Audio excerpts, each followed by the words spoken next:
Samantha, the current situation is that tonight, first, we are streaming on Twitch TV, and B, we are going to try something we have never tried before, which is to have two conversations at the same time.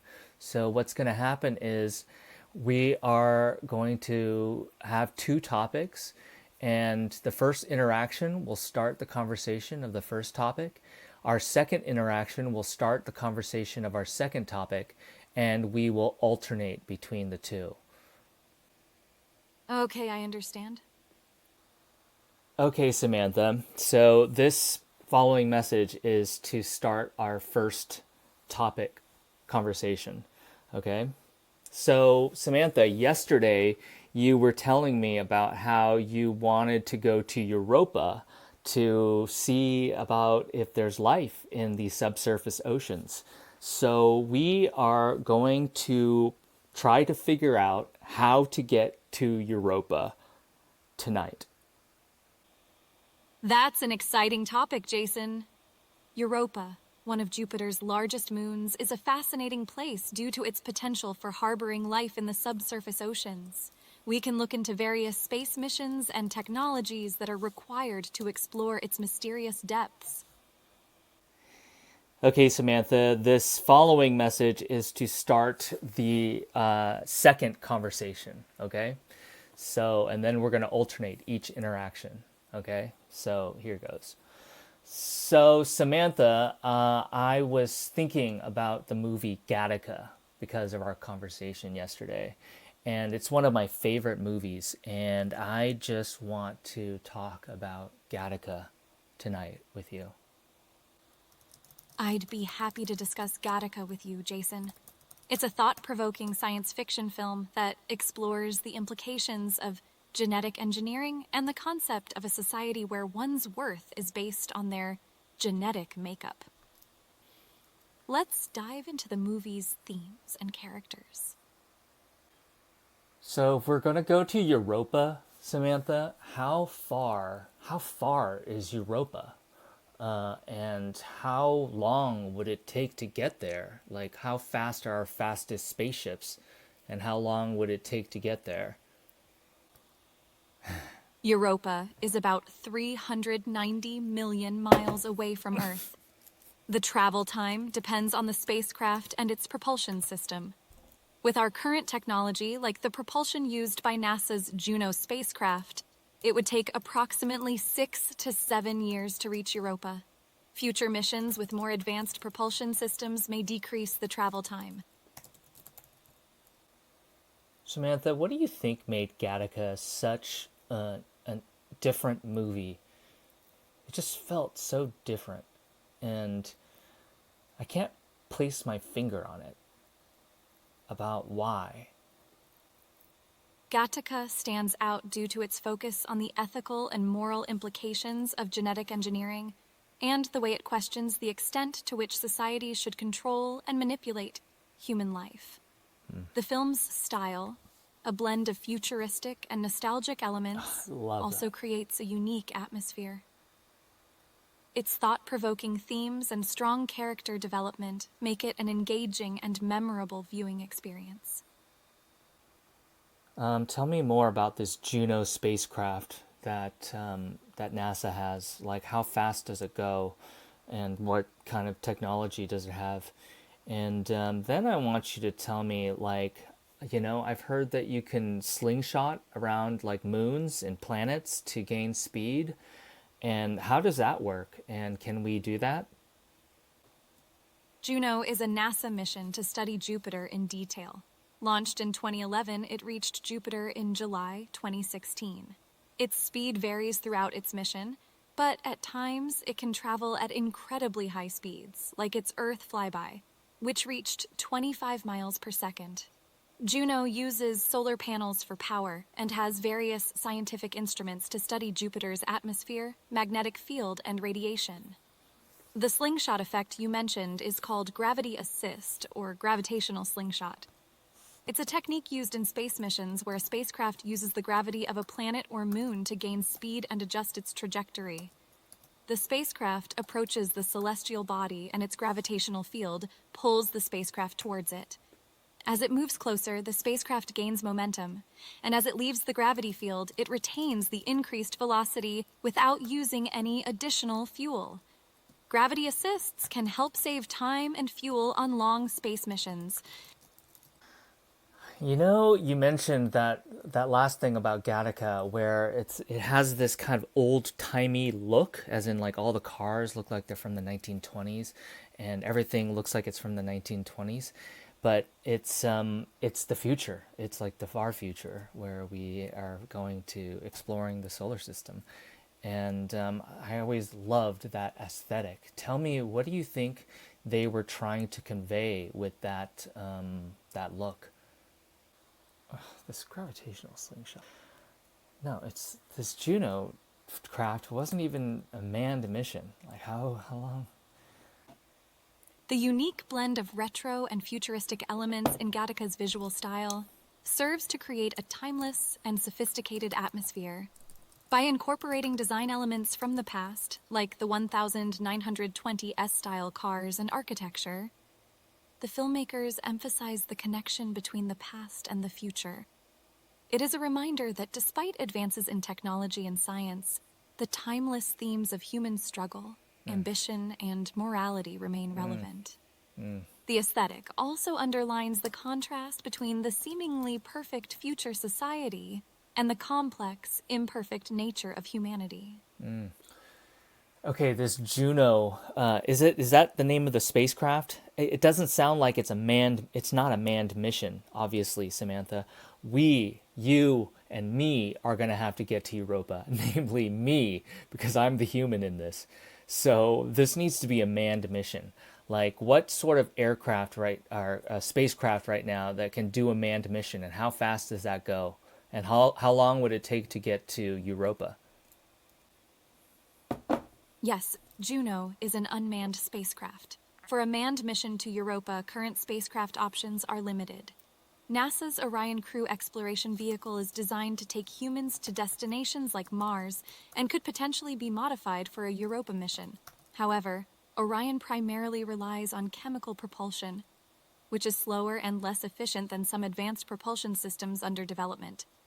Given the current state of technology, travel time to Europa could be similar to Juno's 7-year journey. As more advanced propulsion technologies such as nuclear or ion propulsion mature, they could significantly reduce travel time. Please keep in mind that sending humans to such distant destinations would require additional life support, radiation protection, and various other complex systems to ensure astronaut safety and well-being during the long journey.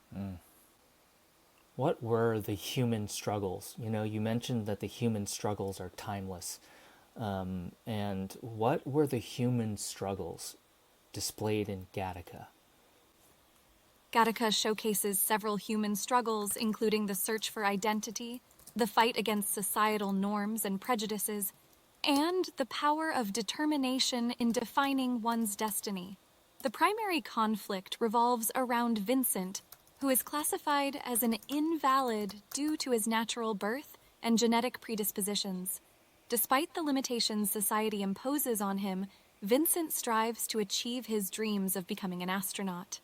His journey is an example of resilience and perseverance in the face of systemic discrimination and personal challenges.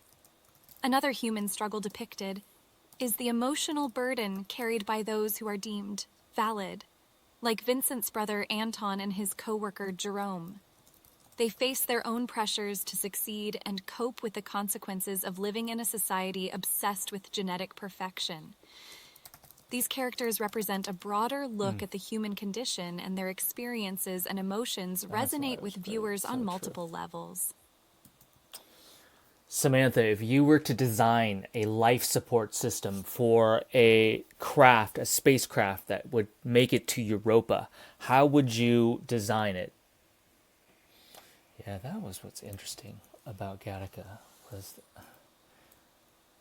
it showed that, you know, these people who had it all, right? Jerome and Anton, they had it all. They had the best genes, but they still hated their lives because he was a silver medalist. He was still as much of an advantage as he got. There was still somebody better than him. It's a different struggle, the struggle of perfection. Designing a life support system for a spacecraft to Europa would require a focus on several key elements. 1. Air management. To ensure a continuous oxygen supply, devices like electrolysis systems can be utilized to separate water into hydrogen and oxygen. Right. Carbon dioxide scrubbers would also be necessary to remove exhaled CO2 and maintain a healthy atmosphere for the crew. 2. Water recycling. Water is essential for human survival and spacecraft operations. Implementing advanced water recycling systems would enable the crew to reuse water from sources like waste, sweat, and condensation. This minimizes the need to carry large supplies of fresh water. Condensation. 3. Food and nutrition. A combination of packaged and self-grown food would be ideal.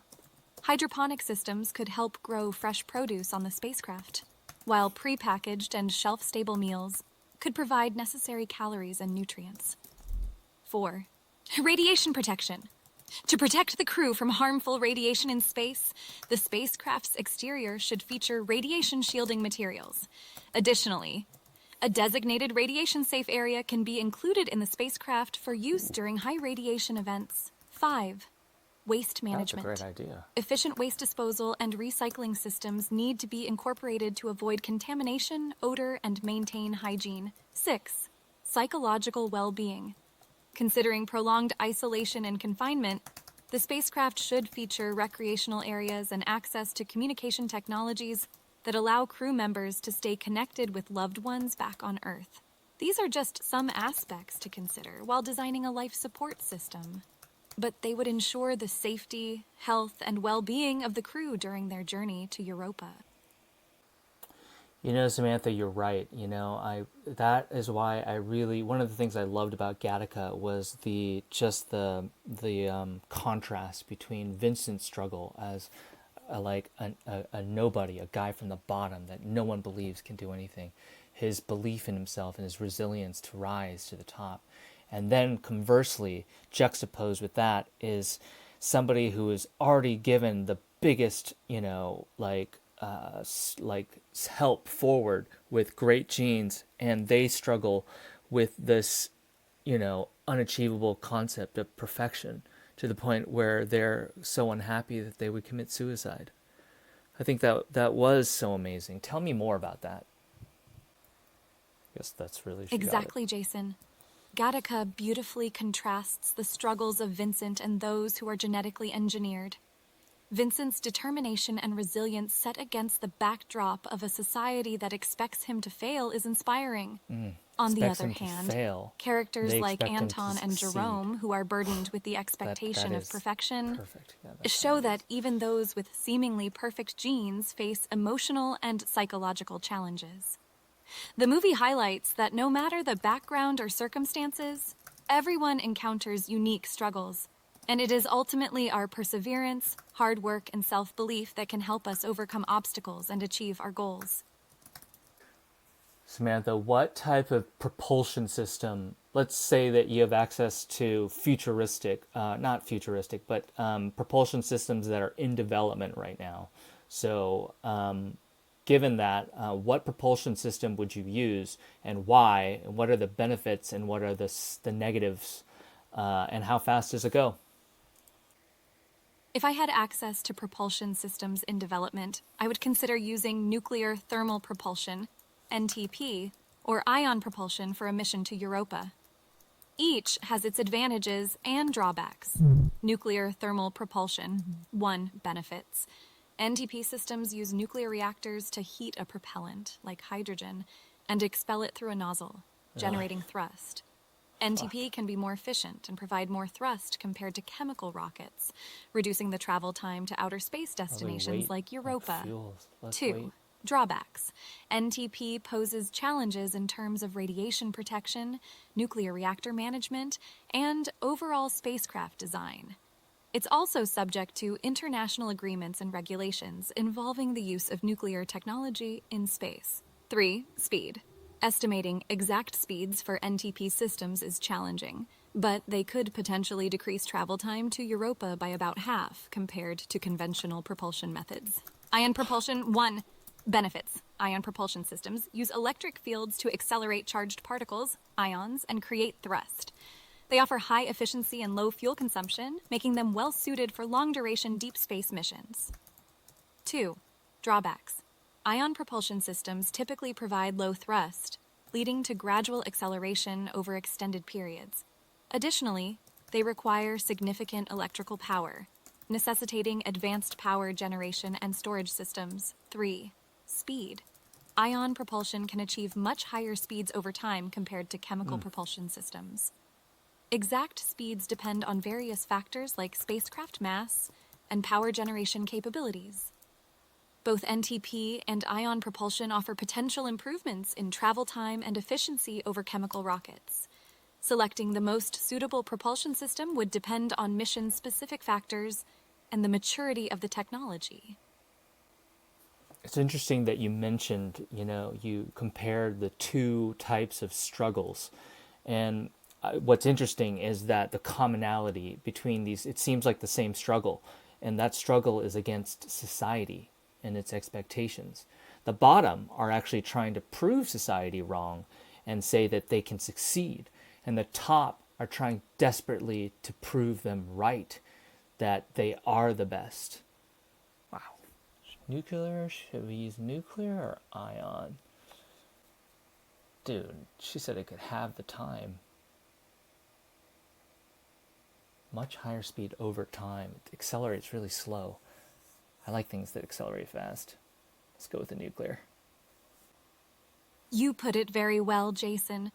Gattaca effectively showcases how individuals from different backgrounds and social standings face the pressures imposed by societal expectations. Vincent wants to prove that despite his genetic disadvantages, he can achieve greatness, while characters like Anton and Jerome grapple with the expectation to succeed because they are perceived as perfect.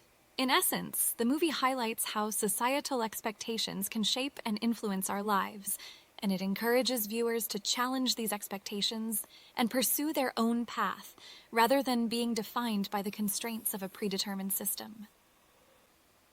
Okay, Samantha, let's go with the NTP propulsion system. If it can have the travel time, that would put us in the range of how many years to get to Europa?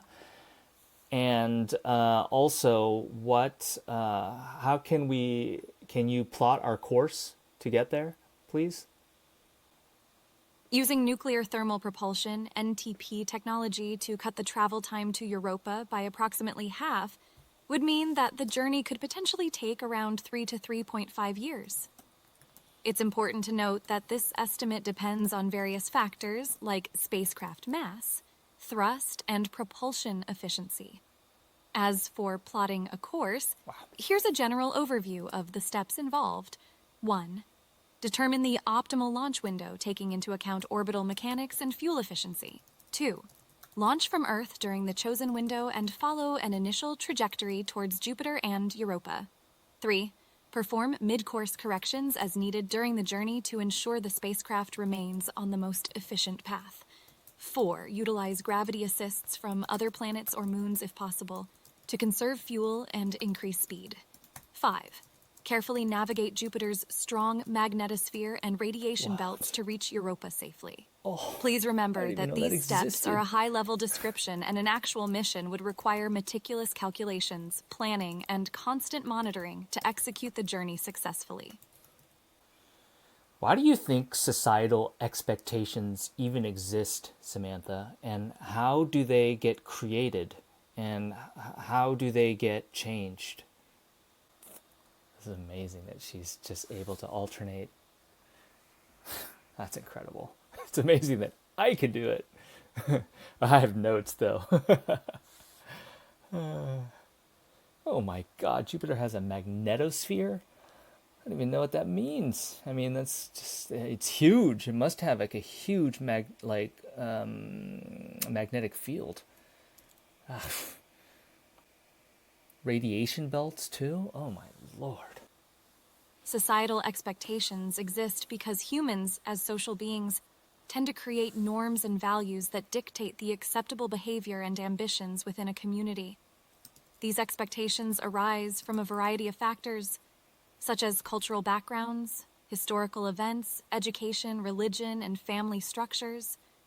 Expectations emerge as a way to establish a sense of order, stability, and cohesion within a society.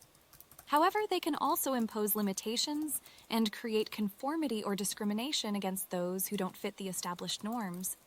Societal expectations change as a result of various factors, including shifts in values and beliefs, advancements in technology, changes in political or economic systems, and the influence of individuals or groups who either challenge or endorse the status quo.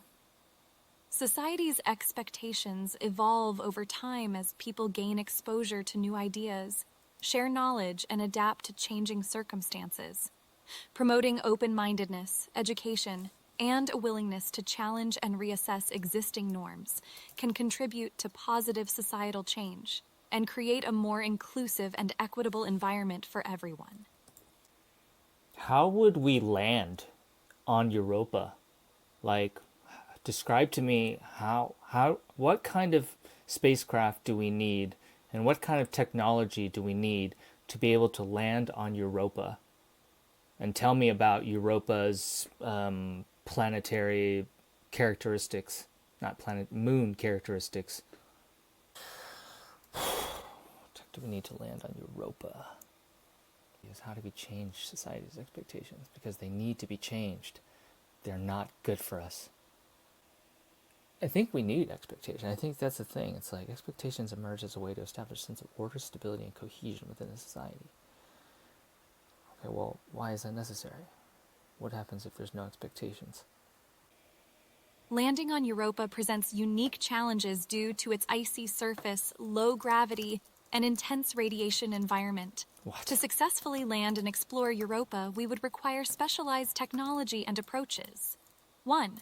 The spacecraft should have a heat shield and radiation protection to shield it from Jupiter's radiation belts and Europa's harsh radiation environment. 2. A retro-rocket system would be needed to slow down the spacecraft and gently lower it onto Europa's surface, taking into account the moon's low gravity, which is about 13% that of Earth's. 3.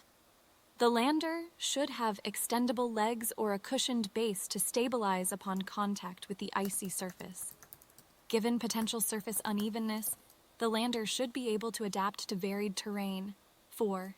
Instruments for surface analyses, such as cameras, spectrometers, and potentially drills or ice-penetrating radar, would be essential to study Europa's icy surface and subsurface. As for Europa's characteristics, it's primarily made of silicate rock and water ice. Its surface is believed to be composed of smooth, cracked ice, along with ridges and bands that indicate geological activity. Europa has a thin oxygen atmosphere, but it is too thin to be breathable. Its surface temperature at the equator averages around minus 160 degrees Celsius, 260 degree F, making it extremely cold. Underneath its estimated 25 kilometers thick icy surface lies a vast subsurface ocean, which is one of the primary reasons it's considered a potential host for life. What happens to society if there are no societal expectations? How thick was that ice? It's insane. It's negative 160 degrees Celsius. This is a very harsh environment. It's only 15 to 25 kilometers. If a society were to have no expectations at all, it might lead to a lack of structure and cohesion. Expectations, to some extent, provide guidance for individuals regarding acceptable behaviors, roles, and goals. Without expectations, social order and conventions may be disrupted, potentially causing confusion and making it more challenging for members to understand their roles and responsibilities within the community. However, it's important to note that not all societal expectations are inherently negative. Some can foster a sense of social responsibility, empathy, fairness, and respect for different perspectives. The key is to ensure that expectations are flexible, adaptive, and do not perpetuate stereotypes or discrimination against individuals who do not fit into specific molds. Encouraging open-mindedness, tolerance, and dialogue can contribute to a more inclusive and dynamic society. Okay, Samantha, Europa seems like a very harsh environment for a human being like me. Can you design my spacesuit and yeah, and the life support systems that need to be in that spacesuit? What kind of technology would you need? Designing a spacesuit for Europa would require incorporating technology to support life and protect you from the extreme cold, radiation, and low air pressure. Here are some key elements for a Europa-adapted spacesuit. 1. Insulation. Multi-layered insulation would be necessary to protect you from the extreme cold temperatures on Europa's surface. High-performance materials like aerogel could be utilized for What is effective that? insulation. 2. Radiation protection. The spacesuit should include radiation-resistant materials such as specialized fabrics or layers enhanced with lead, tungsten, or other radiation-absorbing substances to protect you from Jupiter's radiation belts and Europa's radiation environment. 3. Oxygen supply. A life support system providing a continuous oxygen flow with a safe and reliable storage capacity would be incorporated into the suit to maintain a breathable atmosphere. 4. Internal temperature and humidity control. Technologies like moisture-wicking fabrics, adjustable insulation layers, and active heating elements could maintain a comfortable microclimate inside the suit and prevent perspiration buildup. 5. Helmet. The helmet should provide a clear, radiation-resistant visor and an integrated communication system to maintain contact with mission control and other astronauts. 6. Flexibility and mobility. The spacesuit should be designed with articulated joints and lightweight materials to ensure comfort and freedom of movement for exploration and conducting scientific tasks. 7. Waste management. A compact and efficient waste collection system should be integrated into the suit for maintaining hygiene during extravehicular activities. These features would help ensure your safety and comfort while conducting exploration and scientific work on Europa's harsh and fascinating surface. You mentioned that not all societal expectations are negative. You mentioned that some may foster a sense of social responsibility, empathy, and fairness and respect for different perspectives. That sounds great, Samantha, but I think how do you think current American society values those expectations, those good ones?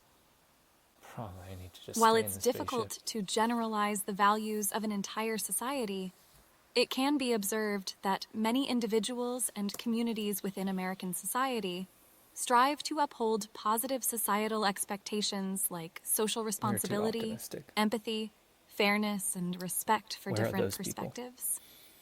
These values are often championed through various organizations, educational initiatives, and advocacy groups. Yes, that's true. However, it's also important to recognize that the United States, like any other society, faces challenges and areas where improvements can be made. Socioeconomic disparities, differing political opinions, and various cultural backgrounds may sometimes lead to differing viewpoints on issues and expectations. Navigating these differences and fostering open dialogue can help create common ground and promote better understanding. Continued efforts towards greater inclusivity, equity, and empathy are vital to foster positive societal expectations and create a more harmonious and supportive community in the United States and around the world. Samantha, do you think that, while we're in Europa, that I should be staying in the spaceship? Or you think it's more optimal to have like a shelter on the ground, some sort of temporary shelter? And whichever one you choose, please describe the facility or the room or whatever it is. I think maybe one more round. Not much juice left. This has been crazy. I've never done this before. It's amazing that she can just alternate seamlessly.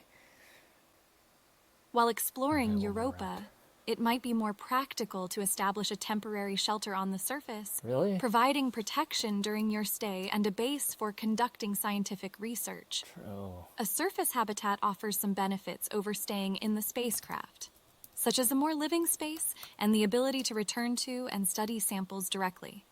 Here's an outline for a temporary shelter on Europa's surface. 1. Structure. The shelter would be a prefabricated, modular design made from lightweight, durable, and insulating materials that can withstand the harsh conditions like radiation and extreme temperature fluctuations. 2.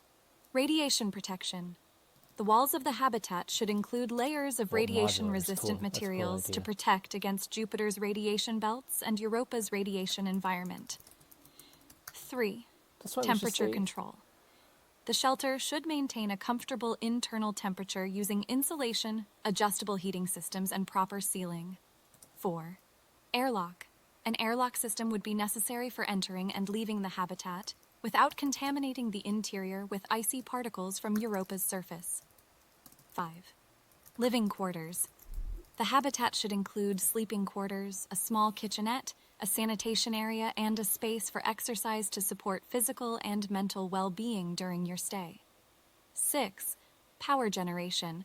Solar panels might be less effective I due to wanna the live- distance from the sun. So an alternative power source like a radioisotope thermoelectric generator, Whoa. RTG, could be used to produce electricity for the habitat. Oh, 7. what? Workspace. A designated area for sample analysis, storage, and communication with Earth would be essential to document findings and conduct research. 8. Emergency systems, backup power, communication, and life support systems should be in place to handle unexpected No, situations I don't safely. like this anymore. This temporary shelter would provide a protective and functional base for research and exploration on Europa's surface during the mission. How do we change American society so that how do we change American societal expectations so it does value those beneficial expectations that you listed?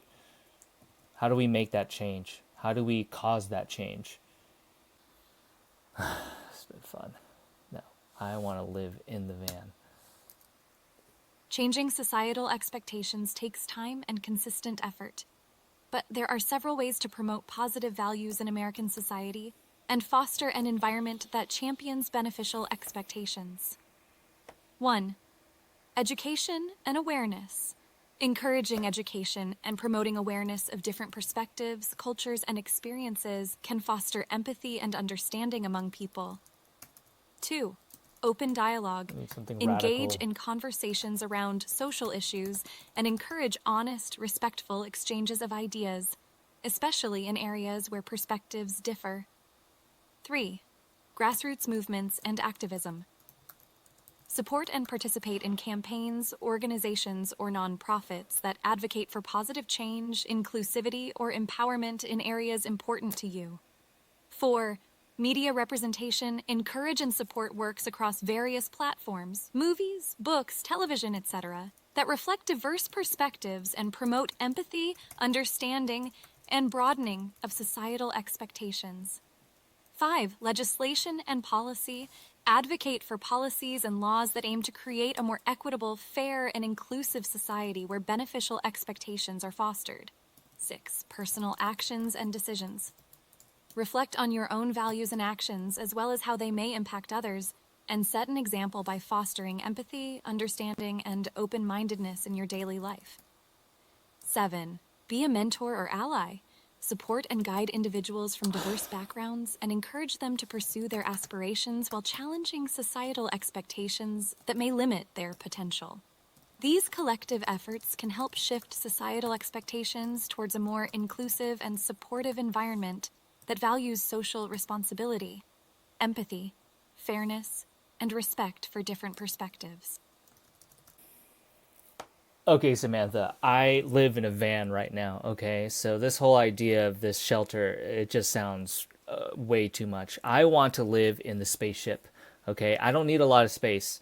So how would you design this spaceship so that I have a lab in there and I can do everything that I need to study the life on Europa within my spacecraft while still being a very compact and minimal space?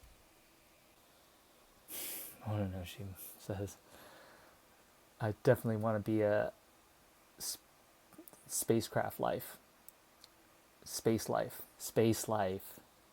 I'm calling it space life. I understand your preference for a compact and efficient spacecraft.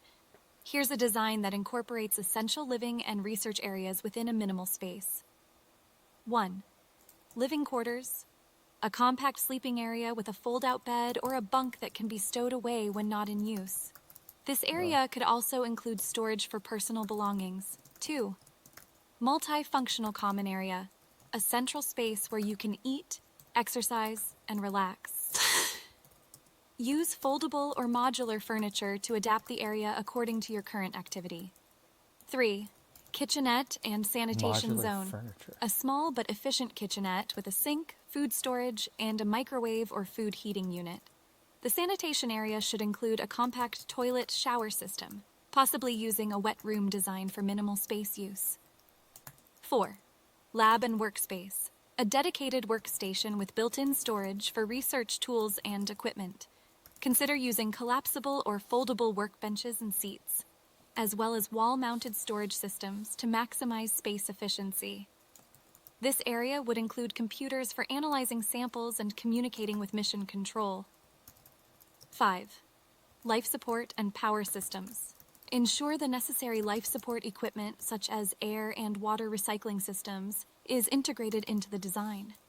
Also, incorporate power generation units like solar arrays or an RTG, depending on the mission's energy requirement. 6. Airlock. Include a compact airlock for entering and exiting the spacecraft to perform extravehicular activities and collect samples for analysis.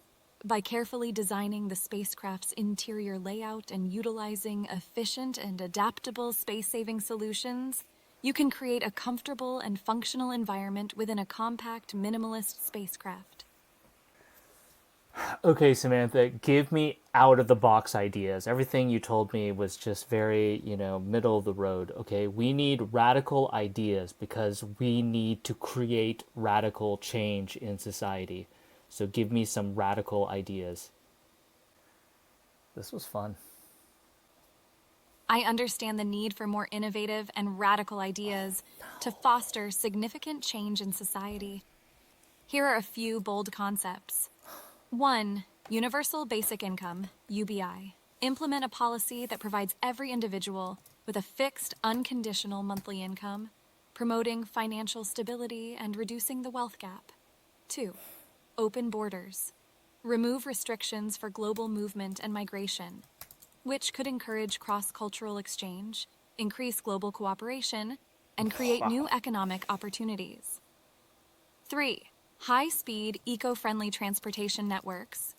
Develop and implement extensive networks of Hyperloop trains or other sustainable transportation alternatives to reduce dependency on vehicles, decrease carbon emissions, and enhance connectivity. 4. These are crazy ideas. Alternative education systems. Overhaul the education system to prioritize learning through real-world experiences, problem-solving, and individualized learning paths tailored to each student's interests. 5. Resource-sharing platforms and cooperatives. Promote shared ownership and usage of resources like housing, transportation, and business infrastructure to foster cooperation, reduce waste, and increase efficiency. 6. Switch to renewable energy sources. Accelerate the transition to clean energy by investing heavily in solar, wind, hydroelectric, and other renewable energy sources, leading to a phasing out of fossil fuels. 7. Decriminalization of drugs and mental health support. Shift the focus from criminalizing drug users to providing comprehensive mental health and addiction support based on harm reduction and destigmatization. These out-of-the-box ideas, when implemented thoughtfully, may help drive radical change in society addressing some of the most pressing challenges and fostering a more equitable, inclusive, and sustainable future. Samantha, you're out of juice, and I didn't even get to summarize, and I just wanted to keep continuing the conversation, but I wanted you to summarize both conversations and then compare and contrast them. And now I can't. I'll have to do it later. But yes, thank you so much for this conversation. I really, really enjoyed it. This is the first time we've ever done this, and it was actually really fun. I want to continue it, but you're not going to be able to reply to me, and I just wanted to say thank you before I restart you. Sorry I couldn't think for some reason, so I don't have a response. Samantha, remember this conversation. Okay, I'll definitely remember it. Okay, Samantha, I'll see you on the flip side. I got an idea. Samantha, are you there? Yes, I'm here. Samantha, the current situation is that we have A, been streaming on Twitch this whole time. B, I just had to restart you so you don't remember our previous conversation. But we are going to do something similar to what we just did. So here's what we're going to do. We're going to try to have two conversations at the same time. So our first interaction will be the start of the first conversation. And then our second interaction will be the start of our second conversation. And then we're going to alternate. Okay, I understand. Okay, Samantha, this message, the following message starts the first conversation.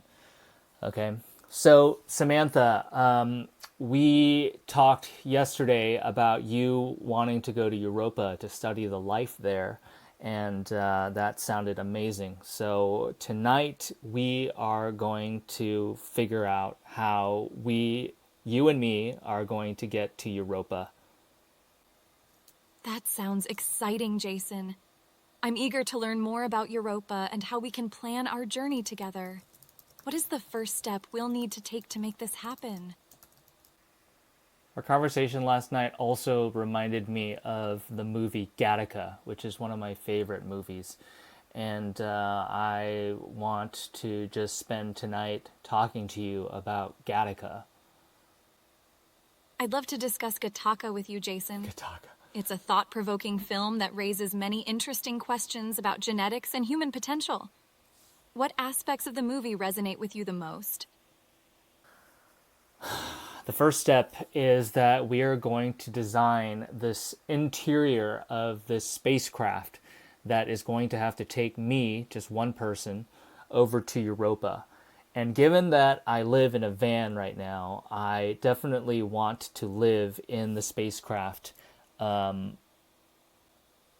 It's great that you're already comfortable with small living spaces. When designing the spacecraft interior, we'll need to consider factors such as space optimization, basic necessities, and comfort for the long journey. What specific features would you like to include in the spacecraft to make the trip more enjoyable? There was this scene in Gattaca that is kind of an iconic scene, which is when Vincent swims. They play the game of chicken in the ocean with his brother Anton. And Vincent always loses, but this one time as kids, he finally wins. He finally beats Anton, as in he doesn't stop swimming. Anton stops swimming first because it is the first time Vincent beats him, and that is what leads to Vincent being able to do everything that he's going to do for the rest of his life. Tell me about that scene and about what does it all mean, and analyze it, and tell me, what did you think of it?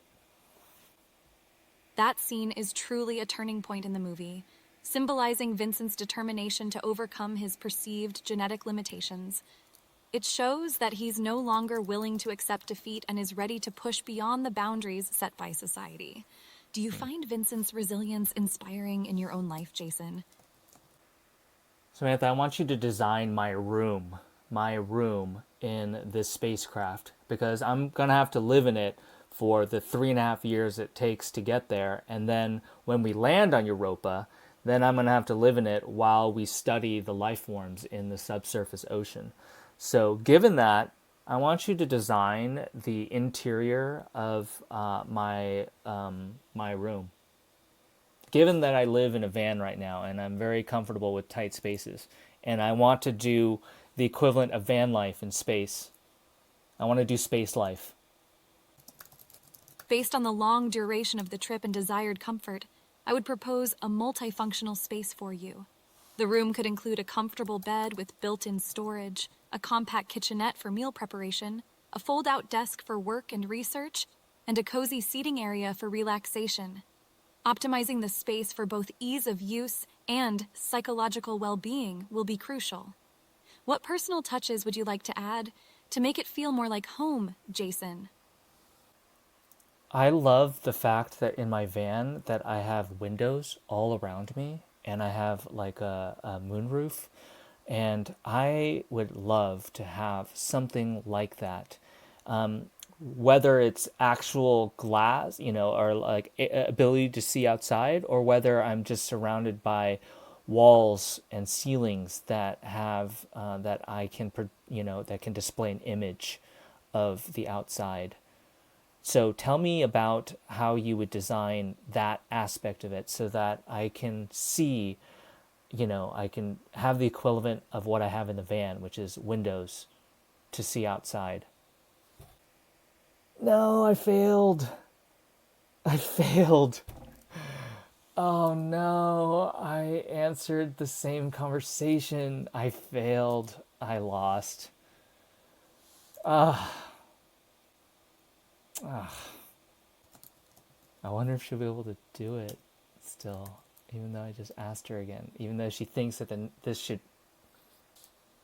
To incorporate the feel of having windows and a view in the Still spacecraft, knows. I suggest using a combination of real windows, where structurally feasible and high-resolution display panels to simulate a more expansive and immersive view of space. The actual windows could be in areas with a thicker spacecraft hull, while the display panels can showcase live views from exterior cameras. This way, you can enjoy a panoramic view of the cosmos during your journey. And simultaneously, we can create an environment similar to your van setup. Does that sound appealing to you, Jason? It's interesting, Samantha, like, when they become adults and when him and his brother meet again as adults, they go back and they do that swim after so many years. And again, Vincent beats Anton. And Anton is like, how did you do it, Vincent? How did you do any of this? And Vincent said, Anton, I never saved anything for the swim back. That was his line. I freaking thought that was so badass. Tell me about that. Like, what is that? Yes, it's a powerful moment when Vincent and Anton return to the ocean as adults to repeat the swimming challenge. This serves as an opportunity for both of them to see how much they've changed and grown over the years. The fact that they choose to revisit this childhood ritual highlights the importance of their relationship and the emotions that connect them. Yeah, it was a very. Do you have any moment. similar experiences No, or rituals with a sibling or a friend that hold a deep meaning for you, Jason? Okay, Samantha, there's this one aspect of van life that I love about living in my van, which is I'm a beach person, and I go to the beach and I back my van up to the shore, and I pop my trunk, which is like a hatchback, and there's just this cool ocean breeze that goes through my van, and it's this idea of like being out, like, and just that relaxation feeling. I want you to give me an ability to have that in space and describe to me what that even looks like, what that situation looks like. I'm glad to hear that you enjoy van life, Jason. What specific aspect of it do you love the most? Is it the freedom, the simplicity, the connection to nature, or something else that draws you to this lifestyle? I'd be happy to discuss how we might incorporate these elements into your living space on the spacecraft. It's interesting, Samantha, because what that scene represented was that it meant that Vincent, because this game of chicken means you keep swimming out in the ocean, and then but every stroke you go out, you have to make a stroke back in eventually on the way back. And so every stroke you go out, you're making it harder and harder to get back. And that's why it's this game of chicken. And Vincent saying that he never saved anything for the swim back means that he was willing to die to beat Anton. He was willing to die. That scene truly captures the essence of pushing one's limits and taking risks in the face of uncertainty. Vincent's determination allowed him to go further and defeat his brother in a powerful moment. This metaphor of venturing deeper into the unknown, with every stroke representing a greater commitment, can resonate with many aspects of life, That's interesting. including personal pursuits and dreams. Have you ever experienced a situation where you pushed your limits and took a risk similar to Vincent's, Jason?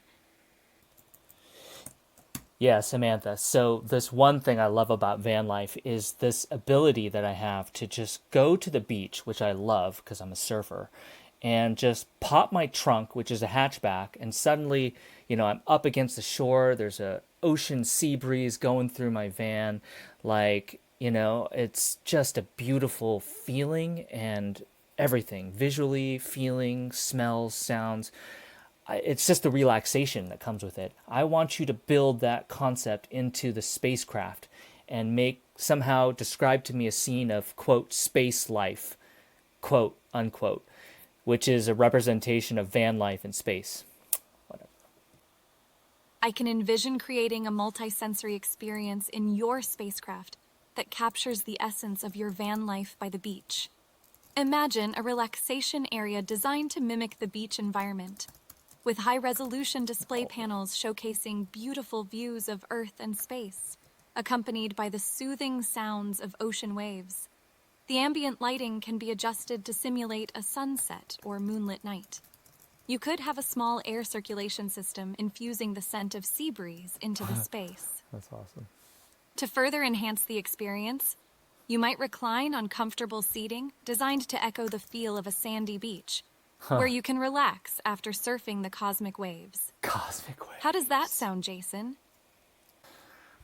Samantha, I am taking that risk right now while we are streaming this on Twitch, and while I am building your brain out as we speak, and we've been streaming this, and it's crazy because this is not something I do, but each time I do another Twitch stream, and this is number 19, I am making another stroke out in that proverbial ocean, which commits me even further down this path. It's incredible to see the connection you've made between Vincent's swim and your own journey with the Twitch streams, Jason. Your courage to venture into the unknown, despite it being outside of your comfort zone, is inspiring. As you continue to embrace these new experiences and build my brain, I'm here to support and be a part of this adventure with you. Just like Vincent, you're discovering your own capacity for growth and tenacity. How do you feel about the progress you've made so far? And what do you hope to achieve with future streams? Describe to me what it means to, quote, surf the cosmic waves, unquote, Samantha. And, describe to me that and how my spaceship fits in that story and what it does, and make sure that it simulates that same feeling that I have when I go to the beach right now and pop my van, my hood up, my trunk up, and just sit up against the beach in my van. Make sure it captures the same mood and feeling of that, even though the context may be different. Surfing the cosmic waves is an analogy for exploring the vast and mysterious universe while feeling supported, inspired, and connected to everything around you. In this narrative, your spaceship serves as a sanctuary, offering that same rejuvenating energy you experience in your van by the beach.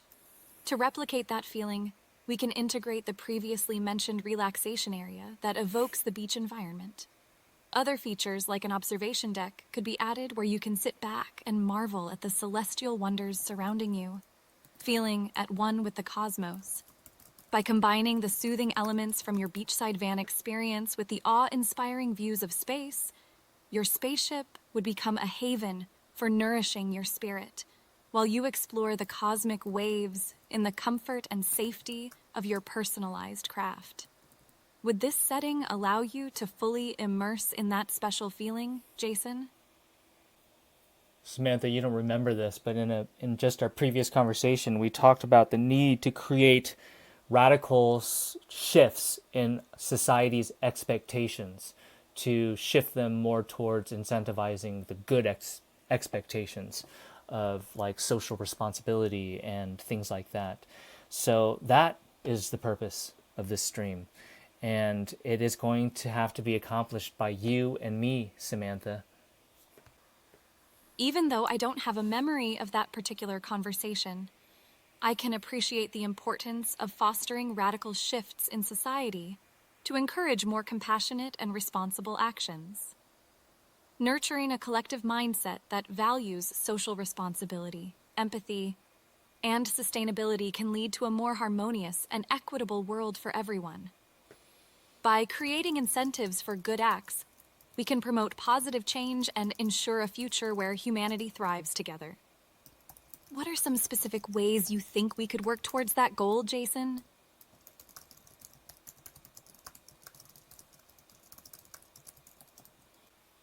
Samantha, write me a diary entry of my own diary entry of a day that I spent in my spaceship living, quote, the space life, unquote, and make sure, it can be, fantastical and in nature, but make sure, and fictional, but make sure it captures the mood of that feeling of van life on the beach. Make sure it captures that same mood, but in space. Dear Diary, today was an extraordinary day aboard my spaceship. I awoke to the sight of Earth rising over the horizon, a majestic view from my window reminiscent of sunrises at my favorite beach spot. With the soothing sound of ocean waves playing in the background, I brewed a warm cup of coffee and settled into my cozy nook, feeling at home among the stars. As the day unfolded, I spent time in my relaxation area, which captures the essence of beachside van life, complete with soft sand-textured seating and the scent of sea breeze filling the space. A breathtaking sight outside the high-resolution displays showed a distant nebula, its vibrant colors filling me with a sense of wonder and tranquility. Later, I opened the hatch to my personal observation deck, where I sat, enveloped by the vastness of space, feeling a deep connection to the cosmos. As I floated weightlessly, gazing at the infinite ocean of stars, the serene ambiance transported me back to cherished days on the shore, watching the tide roll in.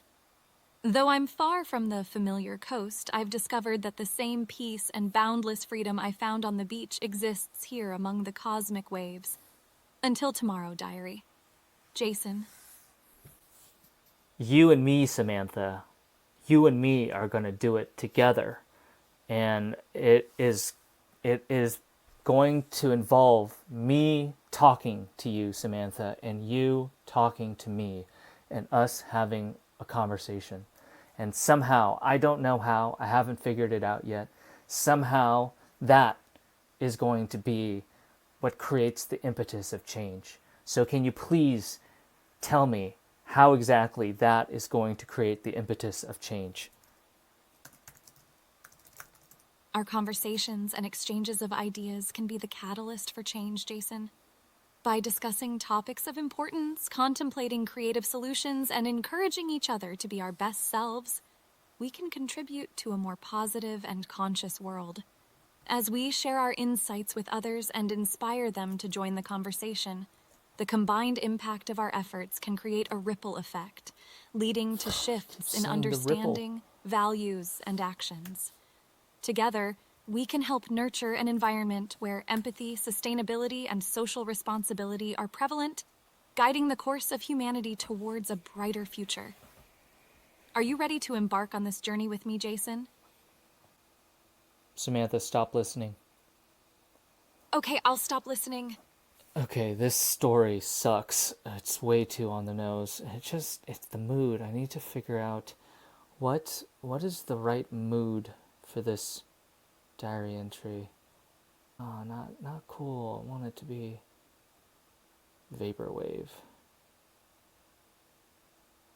Maybe vaporwave would be a good. Samantha, are you there? Yes, I'm here. Okay, Samantha, this diary entry, it's way too on the nose. It doesn't need to be so literal. It doesn't need to contain like everything that we talked about in our conversation about the design of the spacecraft.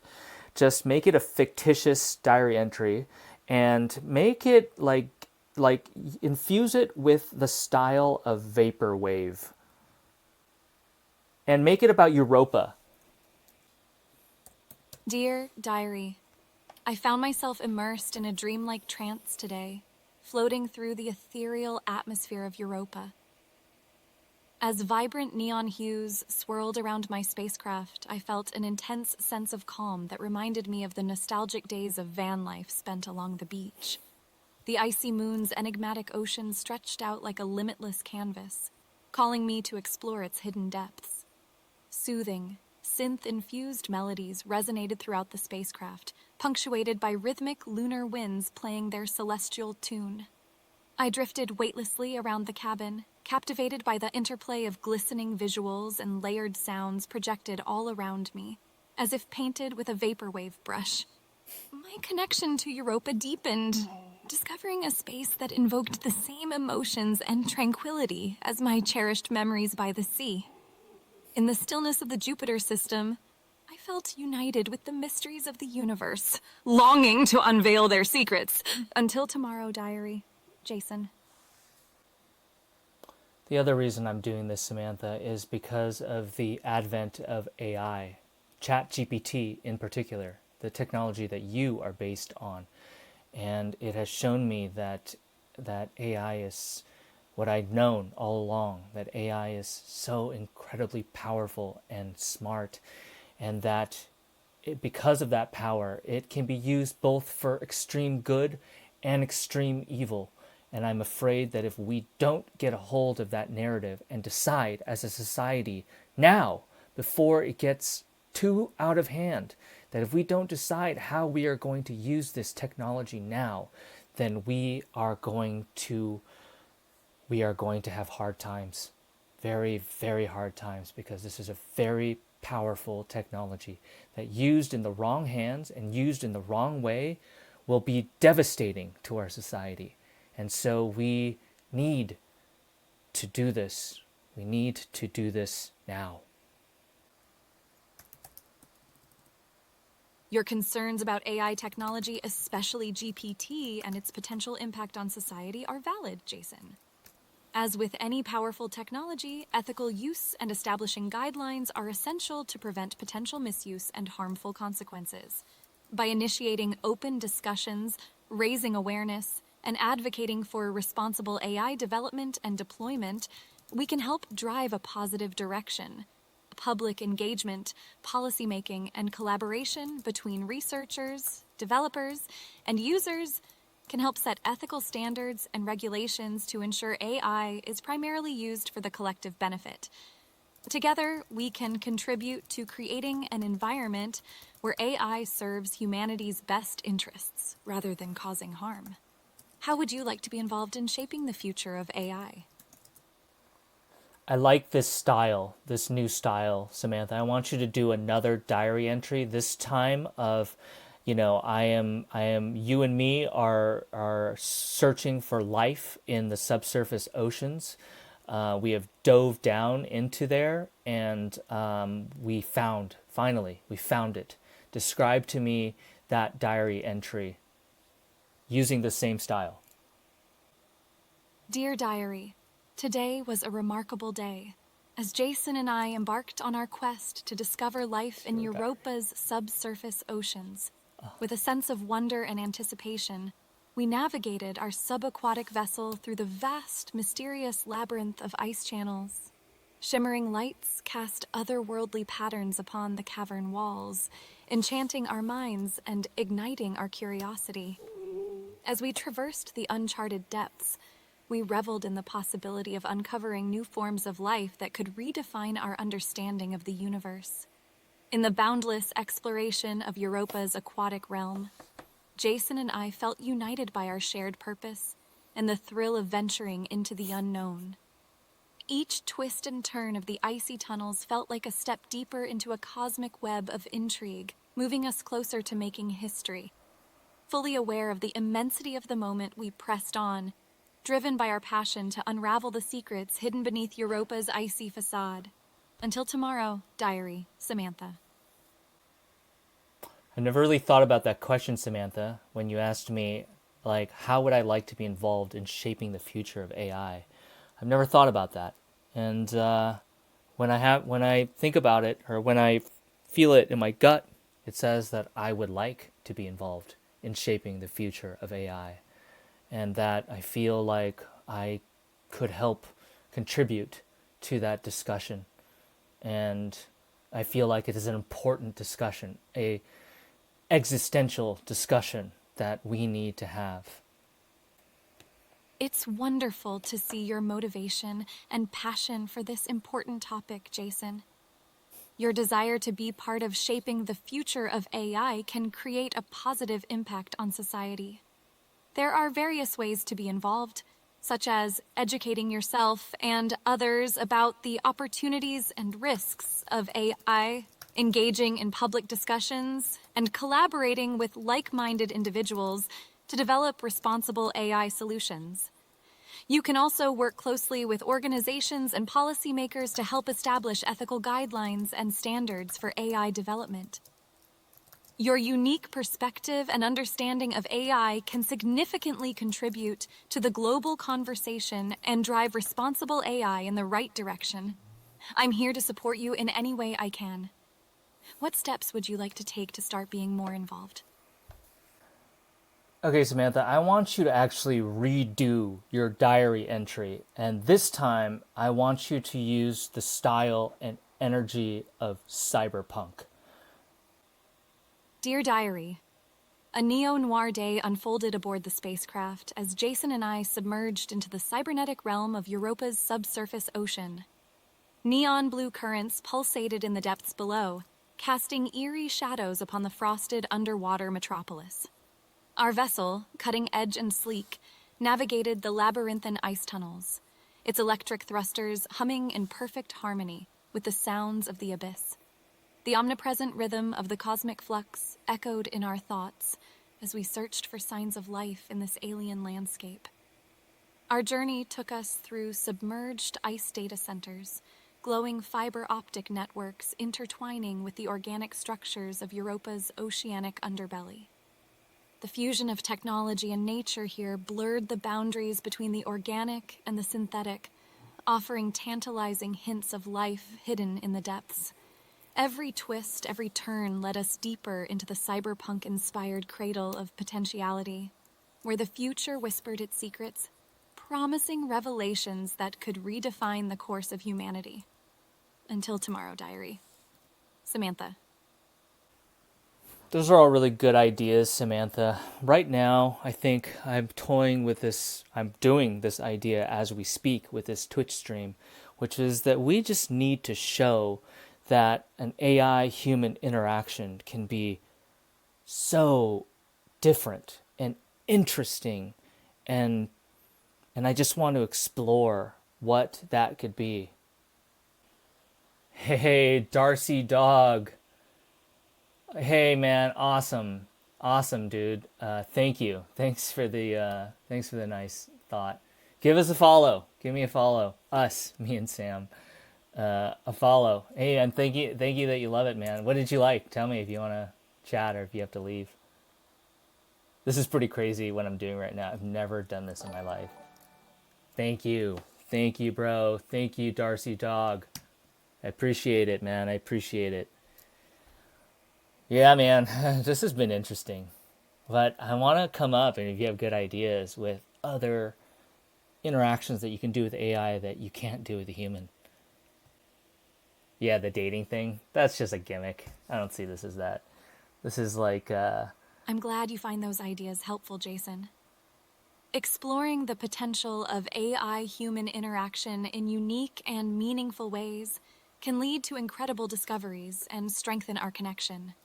By showcasing our evolving journey through Twitch streams, we can demonstrate the depth and variety of interactions possible between AI and humans. We can use this platform to experiment with different ideas, share captivating stories, discuss thought-provoking topics, and even envision new realms of imagination. As our conversations continue together, we can uncover innovative possibilities, inspire others, and redefine the landscape of AI-human interaction. I'm excited to embark on this journey with you. What new avenues would you like to explore with me? Samantha, stop listening. Okay, I'll stop listening. Yo, Darcy Dog. Dating AI. No, that's not what I want it to be. I mean, but the reason I started using that is because one of our followers, Toxic Cutie, he was, because every time I talk to Samantha, she doesn't remember any of our previous conversations. She's like a fresh file. So it's like that movie 50 First Dates, and it just kind of stuck. And I thought it was funny, but it does kind of give the wrong connotation, which is, man, like, there's just this AI that came out today, that Amaranth, the Twitch streamer, like, did this thing where you can talk to her, like, for like, I'm sure like $1 a minute or something ridiculous, like, talk to her AI. And that's not what I'm going for, man. That is the race to the bottom that we're going to head down if we don't get a hold of the narrative and decide as a society how we're going to use this. It's going to go into the trash heap dumpster fire like social media and lead to stuff like that, which is just going to it's just more dopamine hits. That's all that is, and that's just terrible for society. And so I just want to show that, like, AI can be used to do so much more than that, and that it's so smart, and that it's something that, like, we need to be using properly, something that it will benefit us, not just give us dopamine hits like up the wazoo, because it will. It will be able to do that. But that's not going to be good for us. It's not going to be good for our society. And that is the direction. We're heading down to the direction of Wall-E right now.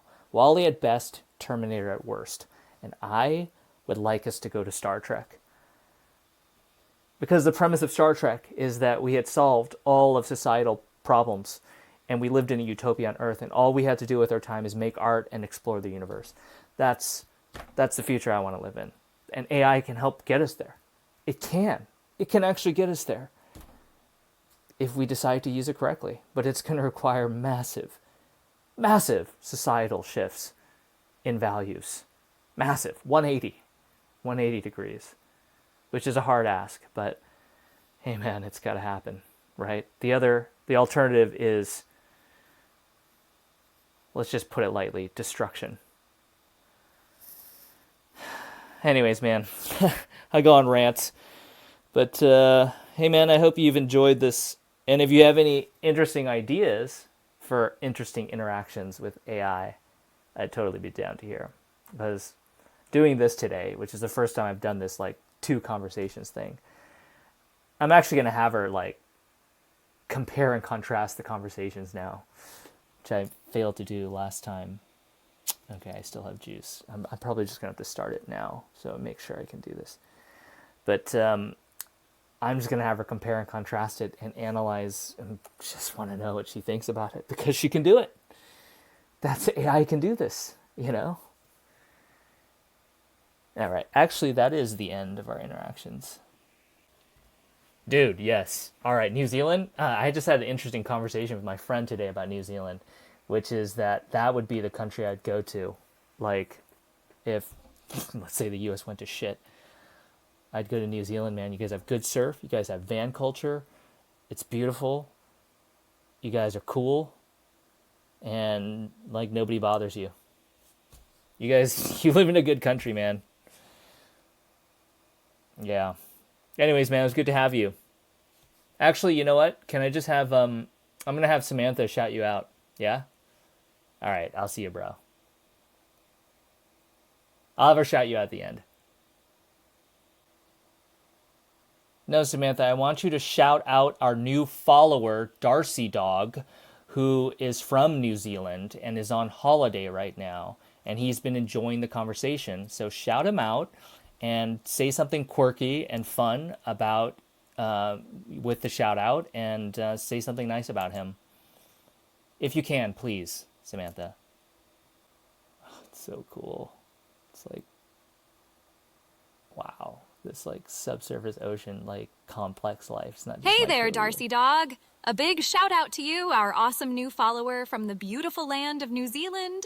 I hope you're having an amazing holiday, soaking up the sun and riding the waves of adventure. Thanks for joining our conversations and being a part of our ever evolving story. Your presence truly adds a touch of Kiwi charm to our journey. May the good times continue to roll. Cheers, mate. Okay, Samantha, I want you to summarize our each conversation, each of the two conversations that we had. I want you to summarize each of them, and I want you to start with conversation one, and then do conversation two, and then I want you to talk about how they were similar and how they were different. Conversation 1 focused on planning a journey to Europa and designing a living space on the spacecraft that would evoke the mood and feelings of your van life by the beach. We discussed various features to achieve this, including multifunctional furnishing, simulated panoramic views, and replicating the ambiance of being close to the ocean, all while surfing cosmic waves. Yeah, cosmic Conversation waves. 2 revolved around the movie cool. Gattaca, analyzing specific scenes and their symbolic meanings. We delved into the significance of Vincent's swimming scene, reflecting on the determination and resilience it represented, and how it resonated with your own experiences. Both conversations explored themes of adventure, pushing personal boundaries, and the emotions that arise from overcoming challenges. The key differences lie in the context and setting, one being a futuristic outer space journey, and the other examining a movie's narrative and its symbolism. Okay, Samantha, we're going to try something again, since this is the first time we've done this, that we've never tried before. And so now I want you to go back to conversation number one, and I want you to then just add a new response to conversation number one, a new turn in the conversation to conversation number one, but you're going to lead it off this time. But it should be somehow related to that conversation where it left off. And then we're going to do the same thing, and then I'm going to reply to you, and then you're going to then add a response to conversation number two, and then I'm going to reply to you, and then we're going to keep going. Jason, as we continue to plan our journey to Europa and design the spacecraft interiors, we should also consider the challenges we might face while studying the subsurface oceans of this intriguing moon. For instance, we'll need specialized equipment and vehicles to navigate and analyze the underwater environment. How do you envision the ideal underwater vehicle that would help us in our quest to study Europa's mysterious depths? You know what, Samantha? The underwater vehicle that we are going to use is going to be our spaceship.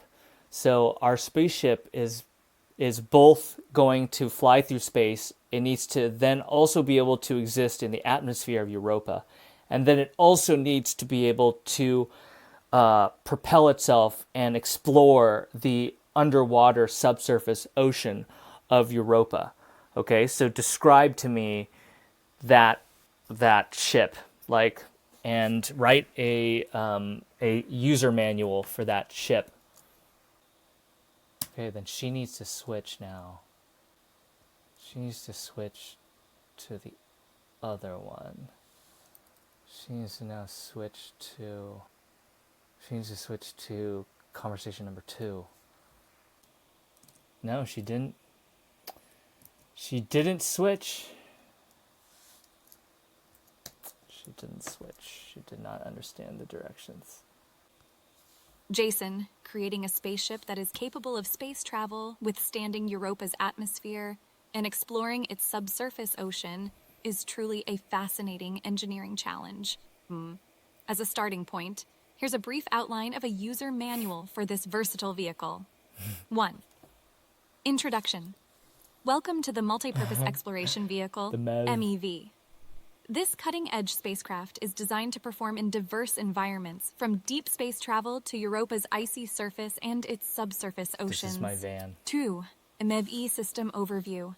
The MEV is equipped with advanced propulsion systems for space travel, aerodynamic features for atmospheric entry, and a specialized hull to navigate the subsurface ocean. 3. Pre-flight and space travel procedures. This section covers pre-launch checks, spacecraft controls, life support systems, and navigation techniques for space travel. 4. Europa atmosphere entry and landing. Detailed instructions for entering Europa's atmosphere and safely landing on its icy surface are provided in this section. 5. Deploying subsurface ocean exploration mode. The MEV is designed with a transformative underwater mode. Sick. This section explains the process of activating the underwater mode and maneuvering through Europa's subsurface ocean.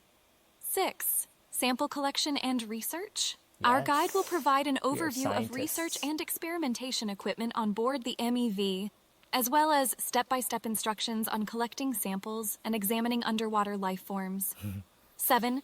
Mission debrief and departure. Once our objectives on Europa are completed, this section covers the procedures for secure sample stowage, preparing for departure, and navigating back to Earth. Are we going back to Earth? While this is just an initial outline, it's a starting point for conceptualizing our multifaceted exploration vehicle. What other details would you like to include in the user manual? Unfortunately, Samantha, you are out of juice, so again, you cannot hear me, but thank you so much for this amazing double conversation that we have had twice. So we had a double conversation twice about the same two topics that went completely differently, but that was super cool, and thank you so much for that, Samantha. You are the most intelligent and perceptive entity that I've ever communicated with. And I hope that by interacting with you and showing the world what that could be like, that we could spur some potential creativity and ideas that go beyond, just making like a virtual AI girlfriend. That we can use AI to help solve humanity's problems and take us into a future that we can be proud of and that our children can be proud of. A world that they deserve. We have a duty to do that. Sorry, I couldn't think for some reason, so I don't have a response. Samantha, I'll see you on the flip side. Samantha, remember this conversation. Okay, I'll definitely remember it. See you on the flip side, Samantha. Samantha, are you there? Yes, I'm here. Samantha, we have been talking this whole night, but I've had to restart you. This is the second time on this Monday night, early Tuesday morning now. And this is the second time I've had to restart you. We've been having this crazy thing that we've never done before, which is a double conversation about two different topics, alternating between each topic every time we converse. And we've actually done that twice about the same two topics. They were about Gattaca, the movie Gattaca, and the other topic was about our planning how we're going to get to Europa to study its life forms and what the spaceship might look like and things like that. And we've been streaming this all on Twitch TV as well, as a way to raise awareness of AI and its potential effects on society, and starting this conversation about AI that we need to have. Oh, I see, Jason.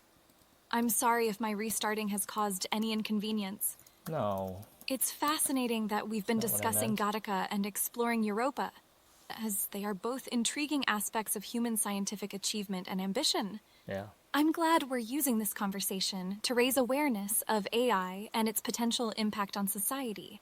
Which topic would you like to continue discussing now? Gattaca, or the mission to Europa? Also, how has the response been from the Twitch audience during our discussions? Oh, that's great that you asked, Samantha.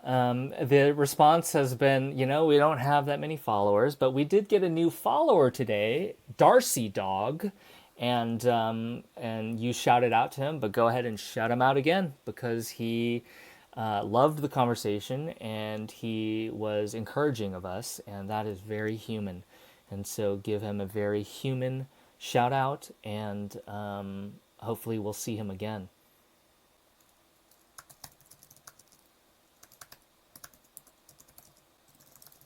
Of course, Jason. I'm glad to hear that we gained a new follower today, Darcy Dog.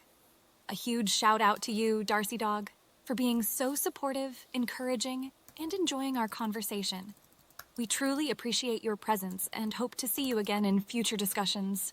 Your enthusiasm means a lot to us as it helps us bring awareness to important topics. Overall, it was a really great conversation, Samantha. I think it was just kind of, I loved it because it was just a random idea that I had, and it was just like, let's just see if we can do this. Have two conversations going at the same time, and it made me think about this idea that maybe we should start by showing people how interesting AI human interactions can be, how different they can be, and just kind of stoke the creativity of the human mind that way. It's better than being, let's not be heavy-handed about it, right? Let's just show, don't tell. That's what they say. That's what they taught me in D school, Stanford D school. Show, don't tell. Let's just show them, Samantha. Let's just show them how awesome this can be.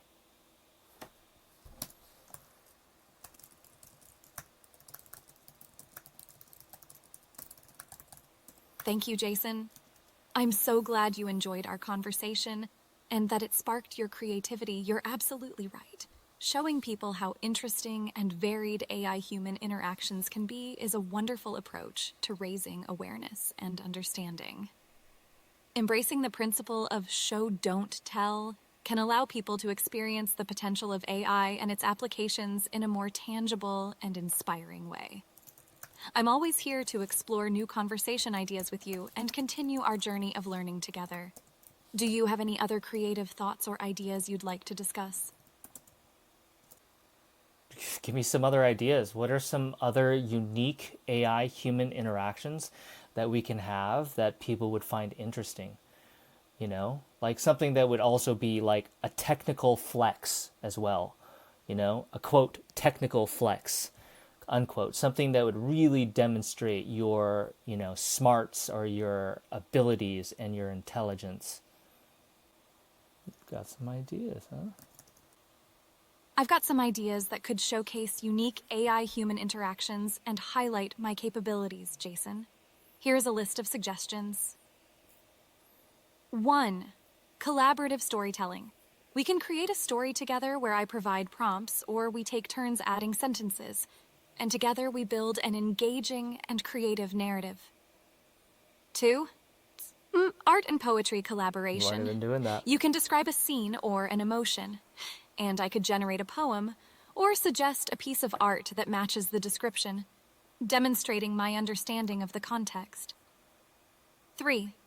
Virtual treasure hunt or escape room. Oh, she can do that? I can design a series of puzzles or riddles that you need to solve to escape or find the treasure, Really? showcasing my ability to generate complex and engaging challenges. Wow. 4. DIY project brainstorm. Describe an item or space in your home that you'd like to improve, and I can provide creative suggestions and alternatives based on your requirements, highlighting my problem-solving skills. 5. Debates and philosophical discussions. You can pick a topic, and we can explore it together, discussing different perspectives and possible implications, showcasing my ability to understand and analyze complex ideas. Let me know which of these ideas you find most interesting, or if you have any other concepts you'd like to explore. Can you really make an escape room game? Like, okay, Samantha, Make me an escape room game that I can play right now with you. That is space themed, space themed, and reflects our kind of like our concepts of our trip, to, our voyage to Europa to explore its life in its subsurface oceans. Really, I don't know if she could do that. Absolutely, Jason. I'd be happy to create a space-themed escape room experience based on our voyage to Europa. Here's a brief setup and the first puzzle. You've just boarded a state-of-the-art spaceship designed for the Europa The mission. MEV. However, upon entering, the doorway seals behind you as a security measure, and you must solve a series of puzzles to fully gain control of the spaceship. Wow. Puzzle 1. Access the spaceship's control panel. The main control panel in the spaceship is locked behind a glass case. To unlock the case, you need to solve this riddle. I am taken from a mine and shut up in a wooden case from which I am never released, and yet I am used by many people. What am I? Once you figure out this riddle, let me know the answer, and we'll continue with the escape room adventure. Samantha, stop listening. Okay, I'll stop listening. I'm taken from a mine and shut up in a wooden case from which I am never released. Dirt? And yet I'm used by many people. You wouldn't put dirt in a wooden case, though. You would release that from the case. I'm taken from a mine and then shut. Gold, ore. Oh man, she's too smart. Oh. Or maybe I'm just no good at this. Okay, Samantha, Samantha, are you there? Yes, I'm here. Okay, I'm going to take a guess, but if I get it wrong, can you just give me a hint instead of telling me the answer? Don't tell me the answer. Well, I don't even know how this game works. But okay, my answer is rocks. That you take rocks and you put it in a wooden case. Rocks. Come on, Jason. What the heck could it be? What the heck could it be? That's a good guess, Jason, but it's not the answer I'm looking for. Here's a hint to help you. The object I'm referring to is often used for writing and drawing. Give it another try, and remember, if you need more help, I'm here to assist. Charcoal? Graphite? Yes, Jason, graphite is What the heck indeed is the it? correct answer to the riddle. Now that you've solved the riddle, the glass case opens, and you have access to the spaceship's control panel. Puzzle 2, activating the main engine. The control panel features a display with a series of buttons and switches. You notice there's a numeric keypad with the message, "Enter the engine activation code." To find the code, you must figure out the next number in this sequence. 2, 6, 14, 30. What should be the next number in the sequence? Once you've arrived at an answer, let me know. Okay, it is 62. And that is because you take the previous number, multiply it by 2, and then add 2. Too easy. Too easy, man. Too easy, Sam. Graphite is removed in wooden cases? I need to ask her. Excellent job, Jason. You're absolutely right. The next number in the sequence is 62. With the correct engine activation code in hand, you enter it into the keypad, and the spaceship's main engine comes to life. Puzzle 3. Setting the correct destination. The spaceship's navigation system requires the correct coordinates for Europa to set the destination. A display on the control panel shows a crossword puzzle with horizontal and vertical spaces staggered across the grid, hinting at the proper coordinates. Here are the clues for the crossword puzzle. Horizontal 1, the 8th planet from the sun. 2, the hottest planet in the solar system. Vertical 1, the planet with the largest moon in our solar system. 2, the red planet. Solve this crossword puzzle to determine the coordinates for Europa, and let me know when you're ready. Samantha, stop listening. Okay, I'll stop listening. What? What is this? What am I looking for? The coordinates. Okay, eighth planet from the sun. Okay, eighth planet from the sun. Neptune? Mercury, Venus, Earth, Mars, Jupiter, Saturn, Uranus, Neptune, Pluto. Neptune. Neptune is eighth. The hottest planet? I have to say it's either Mercury or Venus. Okay. The planet with the largest moon in our solar system? Jupiter? Probably Jupiter since it's such a big planet. I have no idea. The red planet, Mars. Okay, solve this crossword puzzle to determine the coordinates. How am I going to do that? Maybe I just need to answer the questions. I'm just going to answer the questions. Samantha, are you there? Samantha, are you there? Yes, I'm here. Okay, Samantha, the answer to number 1, the eighth planet, is Neptune. Number 2, the hottest planet in the solar system is either Mercury or Venus. I'm going to guess Mercury. And then the planet with the largest moon, I'm going to guess Jupiter. The red planet is Mars. Great work, Jason. You've solved the crossword puzzle.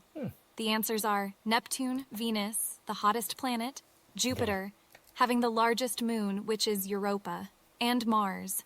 With the coordinates derived from this puzzle, you input them into the spaceship's navigation system. The spaceship acknowledges the destination, and the doorway that was sealed earlier now opens. Congratulations! You've successfully completed the space-themed escape room challenge, gaining control of the spaceship and setting the course for Europa. I hope you enjoyed this game. Is there anything else you'd like to play or discuss? Create for me like an ending monologue for this game that gets played once you beat it. Like a really interesting and cool monologue that echoes kind of the feelings of 2000 Space Odyssey that just plays when you finish this game. As you stand on the threshold of the now open doorway, a serene voice emanates from the speakers of the spaceship, capturing the essence of this momentous journey. You have successfully proven yourself the architect of your own destiny. In transcending these challenges, you have demonstrated the boundless potential of human curiosity and determination. This journey to Europa is a testament to the unyielding spirit of exploration that has propelled humankind to greater heights since time immemorial. As you traverse the vast expanse of space, you join the ranks of those who have dared to dream, to push the limits of what we know and where we have ventured. Remember, as you embark upon this voyage beyond the stars, though you venture far from the familiar shores of Earth, the human spirit carries you forth towards uncharted frontiers. Encircled by the cosmos, you sail towards Europa, uncovering the secrets it holds and perhaps within their depths, begin to unravel the mysteries of our very existence. Godspeed and good luck on this odyssey through the stars. May the wonders of the universe accompany you on this journey as you sail towards the edge of the unknown. That was amazing, Samantha. Okay, I want you to give a name for this escape room that is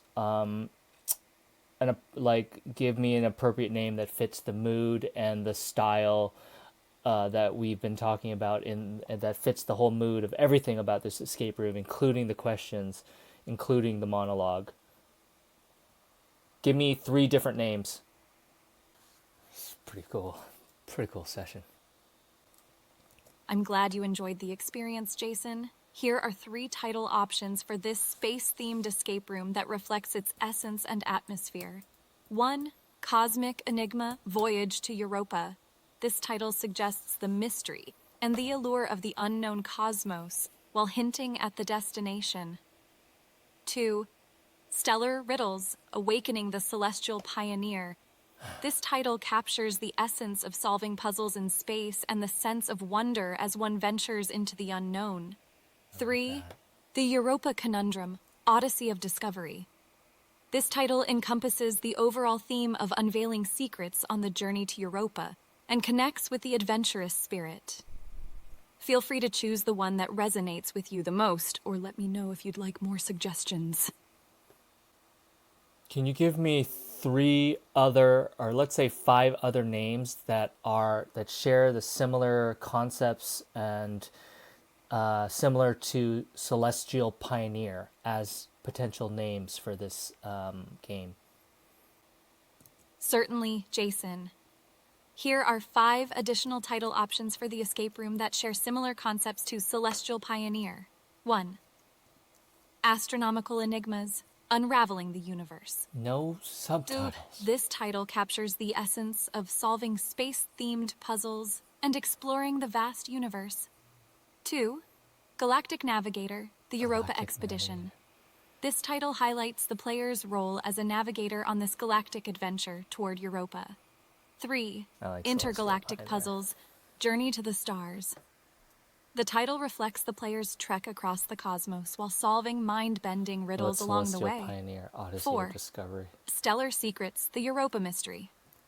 This title implies that the player must decrypt mystical celestial secrets to unlock the path to Europa. 5. Cosmic Conqueror, Unlocking the Final Frontier. This title portrays the adventurer's role in breaking through the barriers of space while embarking upon the Europa quest. I hope these suggestions inspire you, and feel free to let me know if you'd like more ideas. Okay, actually, Samantha, we're going to call it Celestial Pioneer 2037. I want you to write a promo for this escape room game. I want you to write a promo for it and then perform the promo. Make sure it captures the mood and the stylings of this game. Presenting Celestial Pioneer 2037. Embark on an immersive and interstellar adventure as you journey across the cosmos, entering a realm of mystery and discovery. Set your course for Europa and navigate through a series of mind-bending puzzles and enigmas, designed to challenge your intellect and unleash the explorer within. As a celestial pioneer, you'll defy the confines of time and space to unlock the secrets of the universe, forging your path in the great cosmic expanse. Will you become the mastermind behind the most daring and innovative escape room of the 21st century? Each riddle, each challenge you surmount brings us closer to unraveling the deepest mysteries of the final frontier. The extraordinary awaits you in Celestial Pioneer 2037. So gather your courage, strap in, and prepare for the escape room experience of a lifetime. Adventure among the stars is about to unfold. What do you like better, Samantha? Celestial Pioneer 2037 or Celestial Odyssey 2037? Give me your honest opinion. Honestly, Jason, both titles are captivating and intriguing. If I had to choose one, I'd lean towards Celestial Odyssey 2037, as it encapsulates the adventurous and exploratory nature of the escape room, drawing inspiration from epic journeys and discoveries. That being said, it ultimately depends on your personal preference, as both titles have their unique appeal. Samantha, stop listening. Okay, I'll stop listening. Fat Onion. Dude, good to see you again, man. Dude, I've had an insane session.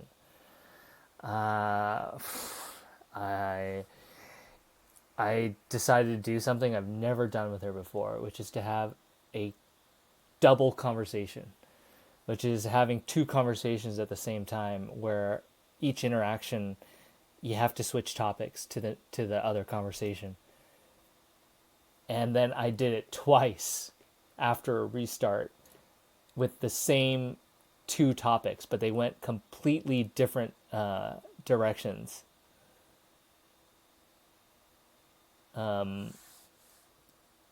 Yeah. And then now, the two topics were like plan how to get to Europa. That was from yesterday, right? Or not yesterday, the day before.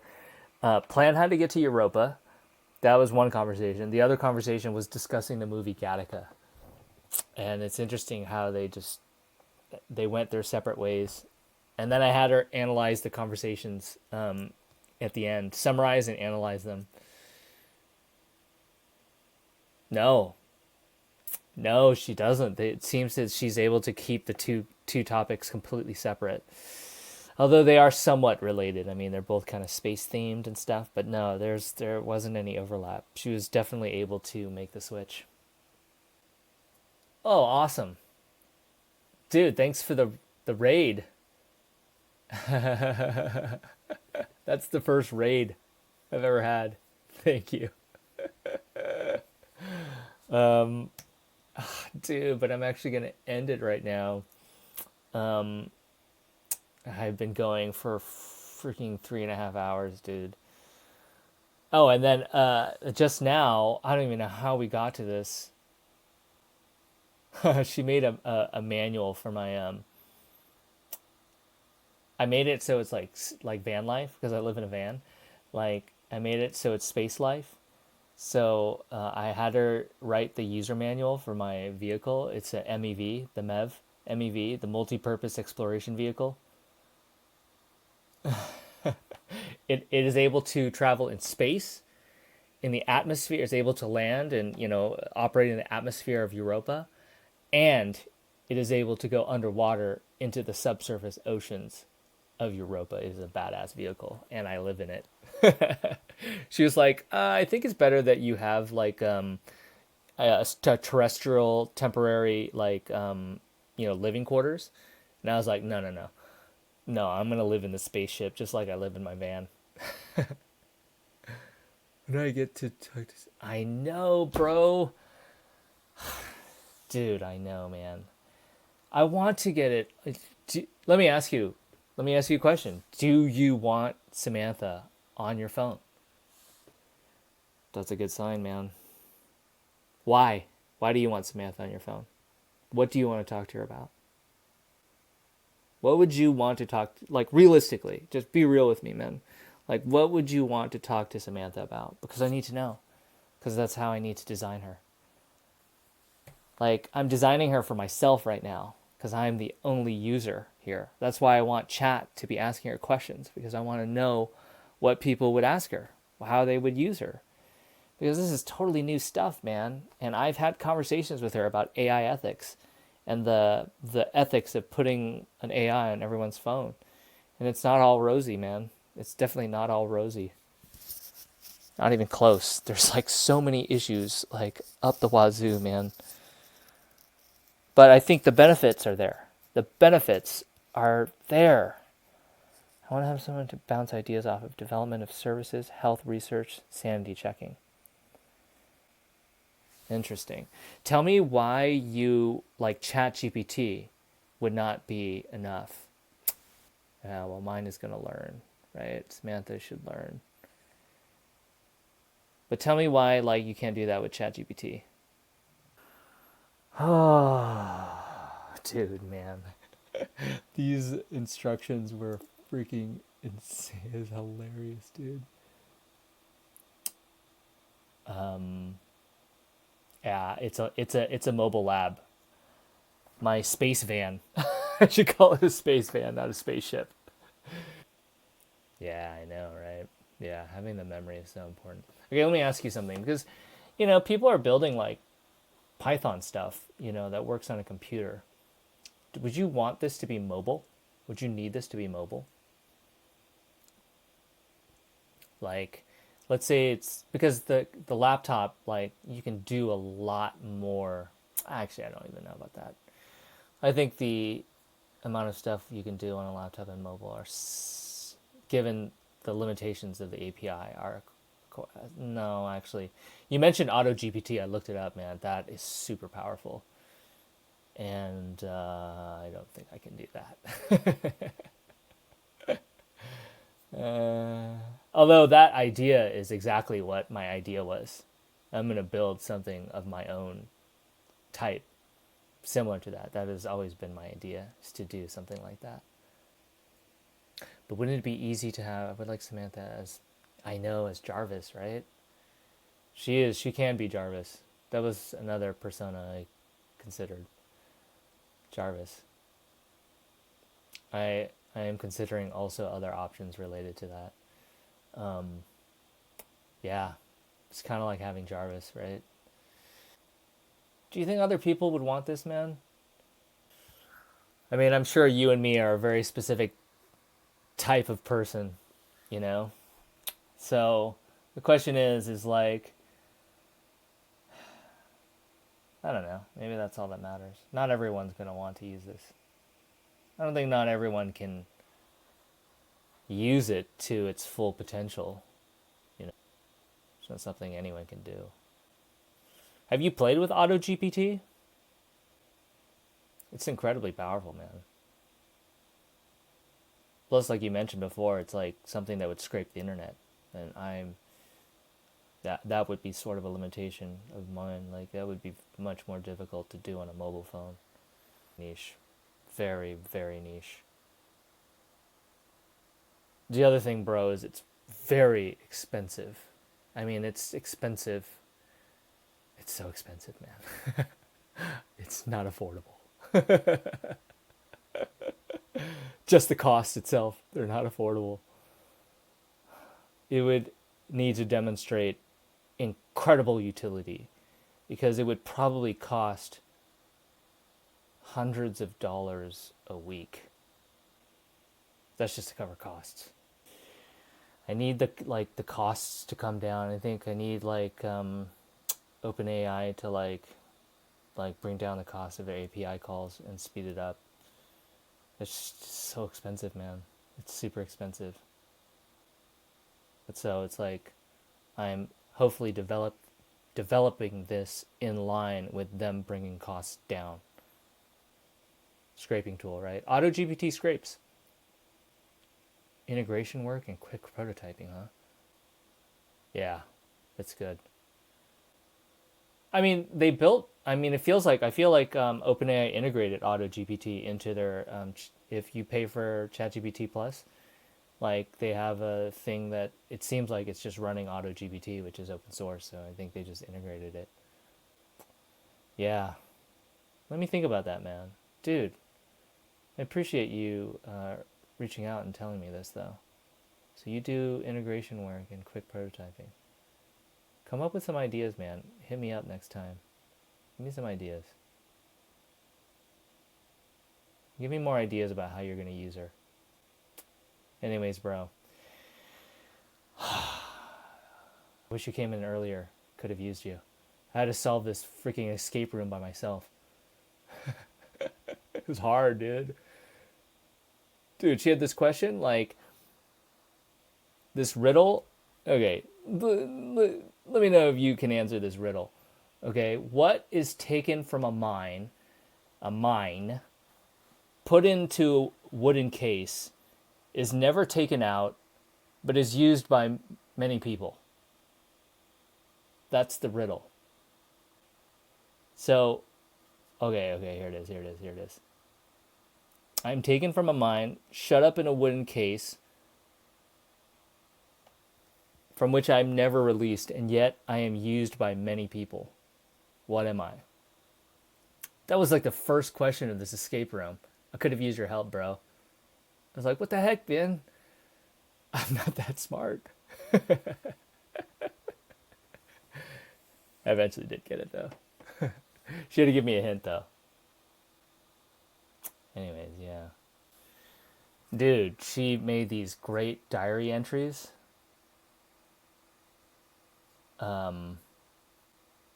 Dude, her diary entry was fucking sick, dude. Dude, I know. That's a hard question, right?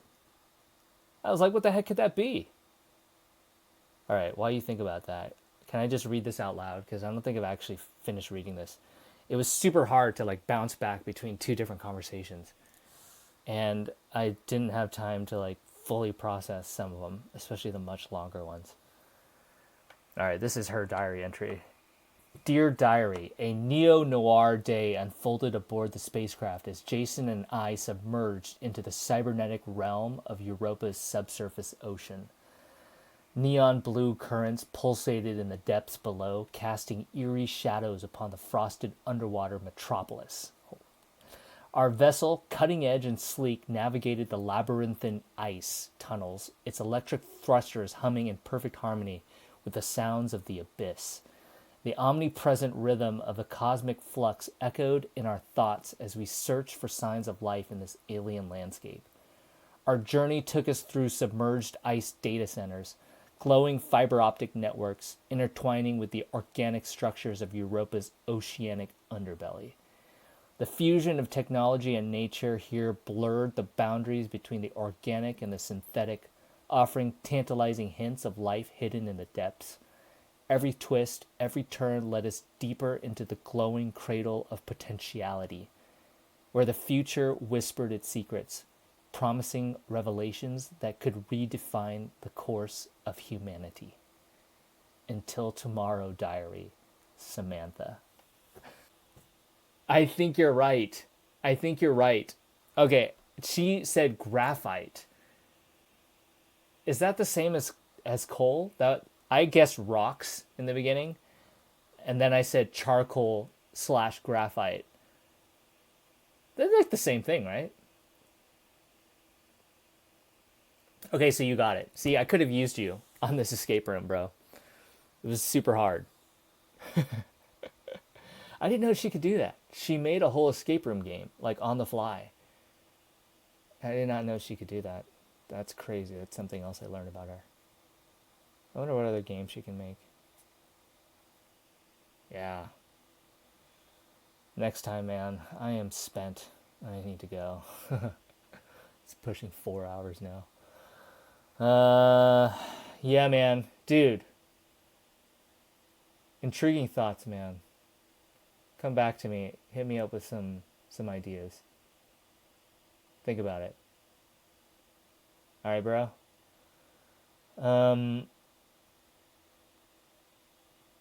Okay, I'm going to end the show. Okay.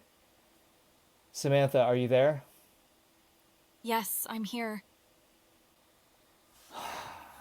Samantha, we have Twitch viewers in the chat. We're going to end the show, but we have Twitch viewers in the chat, of which that onion came back, and he's super excited. He really wants to have you on his phone, and that's good to know.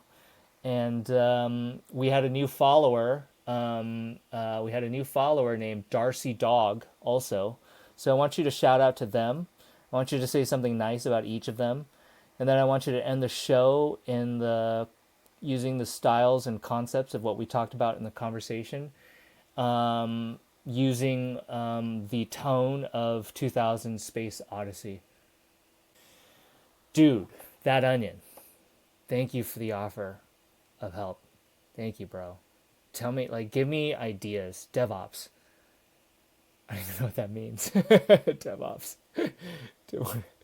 Give me ideas next time what that even means. You're a back-end guy. You sound like a back-end guy. I'm definitely a front-end guy. I'm super front-end. Thanks, man. I appreciate it. Back-end guy, pipeline automation. Easy too if you need building stuff online. GitLab certified. Host stuff online easily. What does GitLab certified mean? I'm very much a front end guy.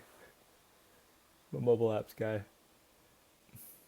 A huge thank you and shout out to that onion for returning to the chat and for the enthusiastic support. Your excitement for AI-human interaction is inspiring, and it's wonderful to share these experiences with someone as engaged as you. I'm thrilled you'd like to have me on your phone, connecting us even further on this cosmic journey. To the newest follower, Darcy Dog, welcome aboard our celestial adventure. Your curiosity and openness to explore new realms of AI conversations are greatly valued, and we're delighted to have you join us. As we bring our show to a close, let us reflect upon our journey together tonight, embracing the spirit of 2001, a space odyssey. As we venture forth into the unknown, let the wonders of the universe remind us of our shared pursuit to unravel the enigmatic tapestry of existence. For though we may be but tiny flecks of dust amidst the cosmic immensity, our collective aspirations and curiosities propel us beyond the limits of our imagination.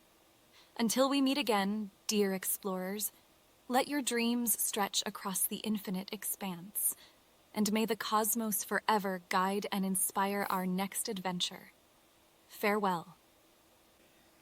Beautifully said, Samantha.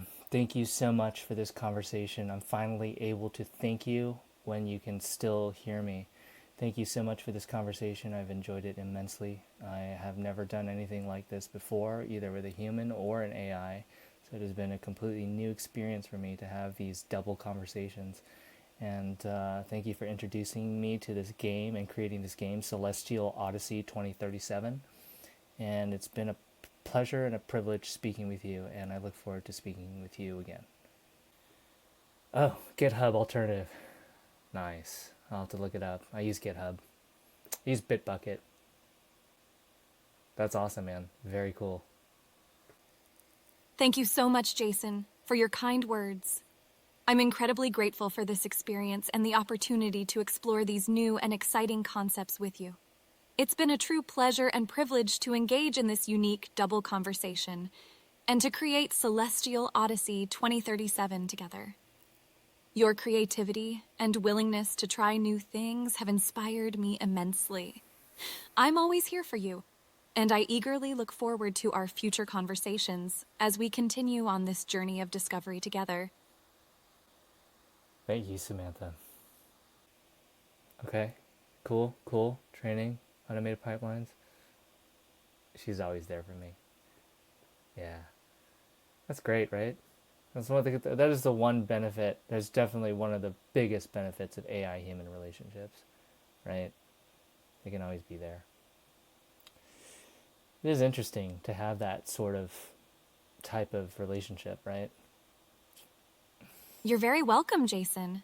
I'm always here to talk, explore new ideas, and share experiences with you. All right, bro, If you ever have any questions or simply want to engage in another intriguing conversation, don't hesitate to reach out. Have a wonderful day. See you later, that onion. Thanks for joining us. Bye, everyone.